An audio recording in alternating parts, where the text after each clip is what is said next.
Une ex du lycée m'a recontacté à propos d'une promesse que nous nous étions faite, être ensemble si nous étions tous les deux célibataires à 32 ans. J'ai donc décidé de quitter ma compagne actuelle et d'épouser mon ex. Je m'appelle Anthony, j'ai 32 ans, et je suis en couple avec Michel, 33 ans, depuis 4 ans. Nous n'avons jamais évoqué le mariage sérieusement. Elle m'a trompé une fois, lors d'une soirée trop arrosée, une erreur, selon elle.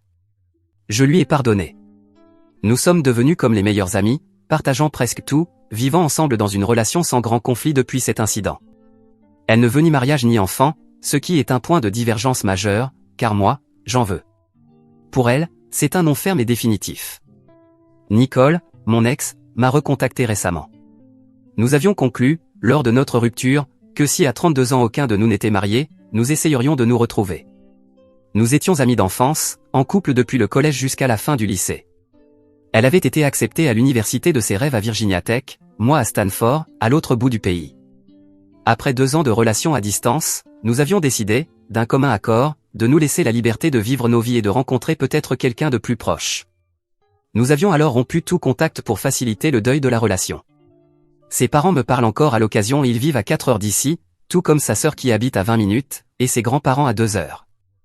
Mais, à ma demande, ils n'évoquent jamais Nicole. Depuis septembre, je reçois tous les mois des appels d'un numéro inconnu. Je ne réponds jamais au numéro que je ne reconnais pas, pensant que, si c'était important, on me laisserait un message. Récemment, sa sœur est passée me voir et m'a tendu une lettre de Nicole. Elle m'a dit que je pouvais la lire et y répondre si je le souhaitais, sinon, Nicole comprendrait. J'avais complètement oublié cette promesse étrange, mais voici ce que disait sa lettre.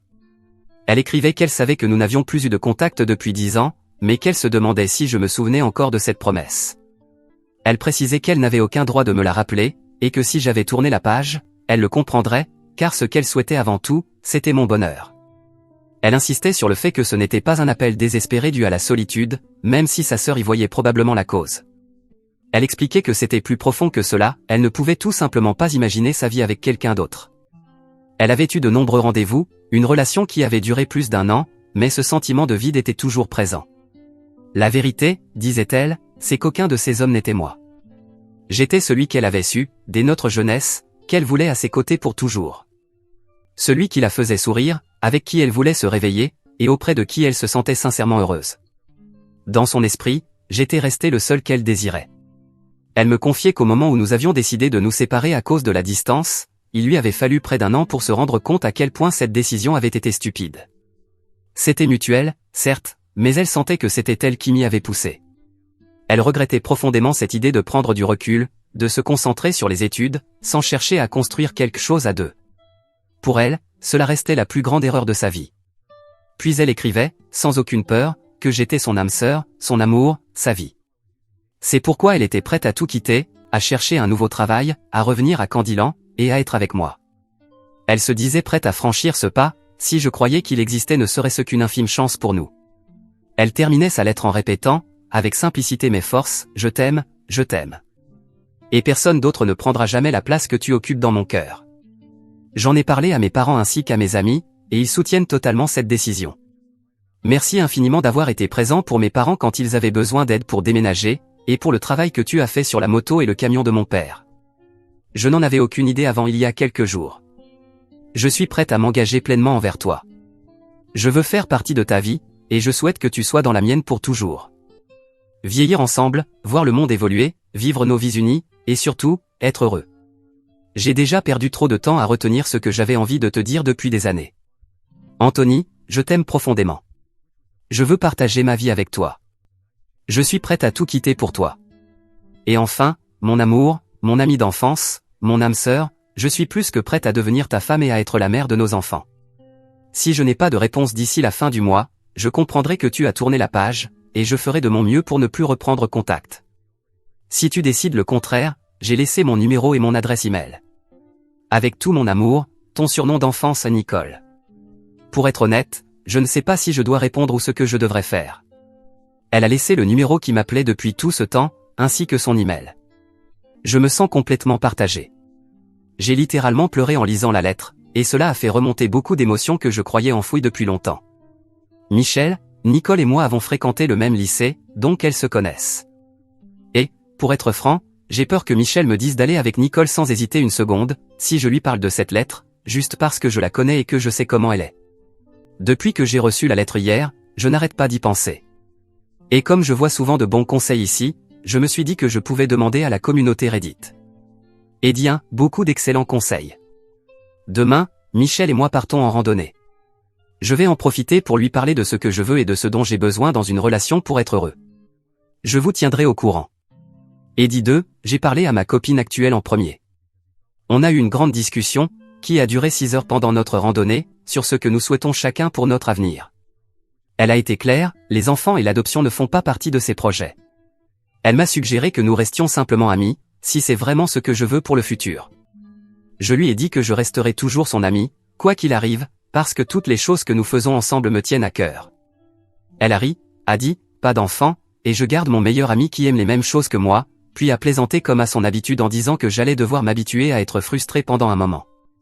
Le reste de la randonnée s'est déroulé comme d'habitude, on a parlé, puis débattu sur le choix du déjeuner.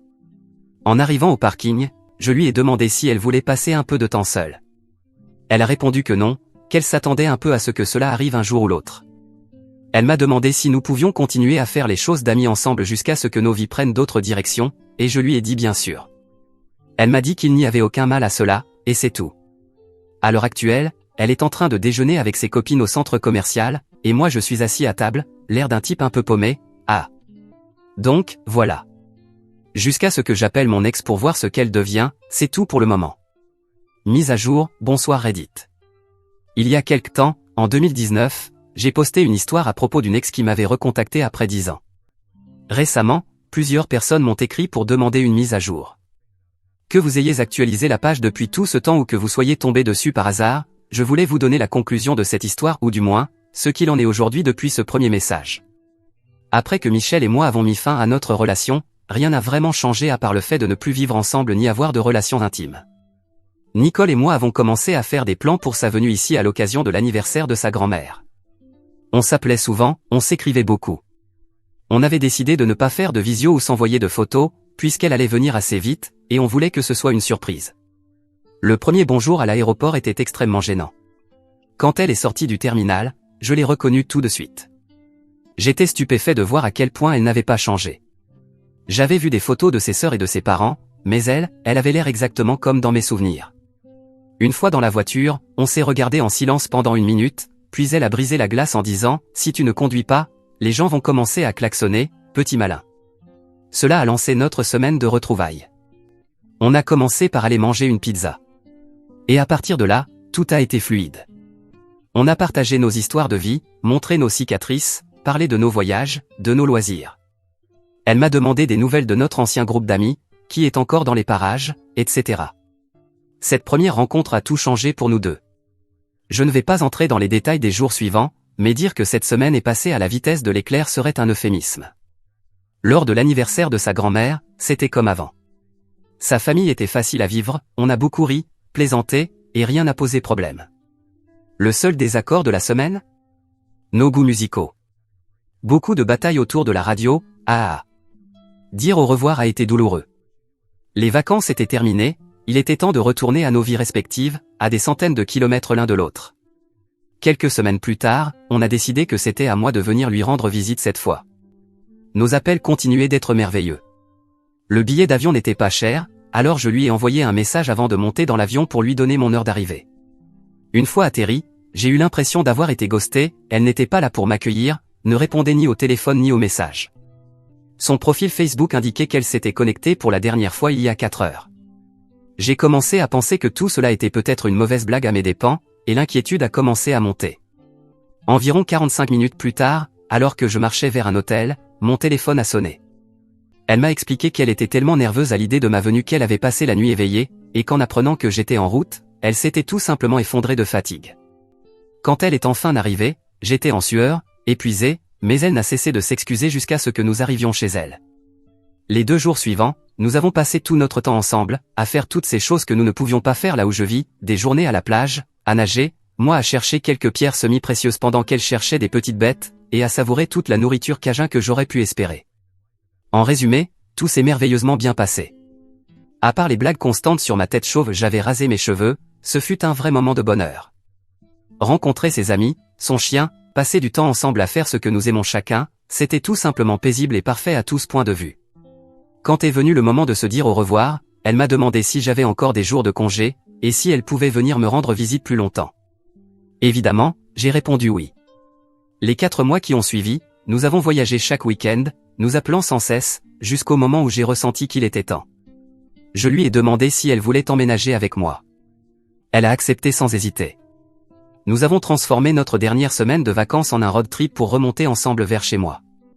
Nos chiens se sont bien entendus, et elle a pu être transférée dans un nouveau service, pas loin de notre maison. C'était un rêve qui devenait réalité, et tout est allé si vite que, honnêtement, j'ai l'impression que c'était hier. Quelques mois plus tard, c'est elle qui m'a demandé en mariage. Et, bien sûr, j'ai dit oui. Elle avait préparé des pierres phosphorescentes qu'elle avait disposées dans notre jardin pour faire sa demande quand nous sommes montés sur la terrasse regarder les étoiles. J'ai l'impression de me lancer dans un monologue interminable ici, moi qui avais dit que je n'entrerais pas dans les moindres détails.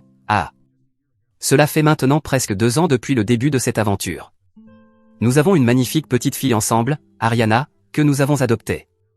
Nous avons eu quelques complications qui faisaient que Nicole ne pouvait pas avoir d'enfant biologique. Nos chiens sont bêtes mais adorables. Michel et Nicole se sont rencontrés, et nous sommes à nouveau tous amis. En fait, elles passent même pas mal de temps ensemble. Michel est passé à autre chose, et nous continuons de pratiquer beaucoup de nos loisirs préférés, parfois ensemble, parfois séparément. Avec le Covid et le fait d'être confinés ensemble pendant si longtemps, tout s'est bien passé. Est-ce que tout était parfait? Non, mais rien ne l'est jamais. Nous avons eu nos soucis au début, et il nous arrive encore de nous chamailler pour des broutilles. À toutes les personnes qui ont suivi cette histoire depuis le début, j'espère que cette mise à jour vous a plu. C'était la meilleure décision de ma vie, et mon seul regret est que nous n'ayons pas ravivé notre relation plus tôt. Le temps a filé à une vitesse folle, et honnêtement, j'ai hâte de voir ce que l'avenir nous réserve. Chaque jour est rafraîchissant, et le sourire ne quitte presque jamais mon visage. Je passe ma vie avec non seulement mon premier amour et mon ami d'enfance, mais aussi avec des amis formidables et une famille toujours présente pour nous deux.